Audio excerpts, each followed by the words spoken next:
नमस्कार, आस्वाद मनांचामध्ये सर्व खवयांचं पुन्हा एकदा मनपूर्वक स्वागत। तर मग उन्हाळा स्पेशल परत एक रेसिपी सोबत आपण भेटणार आहोत। तर ती रेसिपी आहे जी की आहे अंजिराचा शेक, जो की एकदम थंडगार आणि पौष्टिक पण आहे।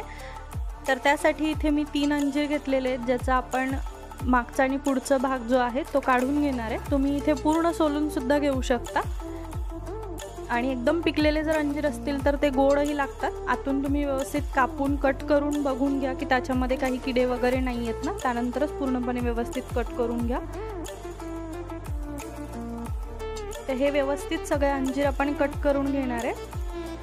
अंजिराचा शेक एकदम पौष्टिक असतो। आता जसं मुलांना सुट्ट्या पण लागलेल्या आहेत, तर त्यासाठी स्पेशल असं काहीतरी थंडगार मुलांना देण्यासाठी हे एक चांगली रेसिपी आहे, म्हणून आपल्यासोबत शेअर करतेय।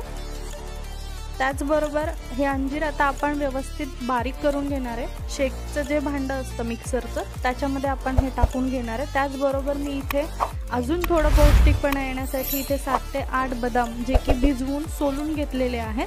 त्याचबरोबर चवीसाठी इथे थोडीशी साखर, म्हणजे 1 ते 2 चमचे एवढी साखर बास होते, कारण अंजिरामध्ये सुद्धा गोडपणा आहे त्यामुळे। आणि 1 कप एवढं दूध मी इथे घेतलेलं आहे। दूध तापवून थंड करून घेतलेलं आहे, कच्चं दूध वापरलेलं नाहीये। त्याचबरोबर ह्याला व्यवस्थित बारीक करून घेणार आहे आपण। तुम्ही बघू शकता हे एकदम घट्ट असं थिक असं झालेलं आहे।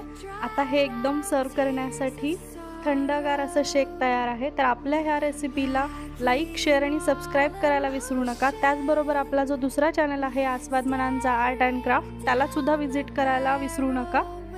जर हा व्हिडिओ आवडला असेल तर आस्वाद मनांचा या चॅनलला लाईक, शेअर आणि सबस्क्राईब करा। तर नवीन अशा व्हिडिओसोबत पुन्हा एकदा भेटूया। धन्यवाद।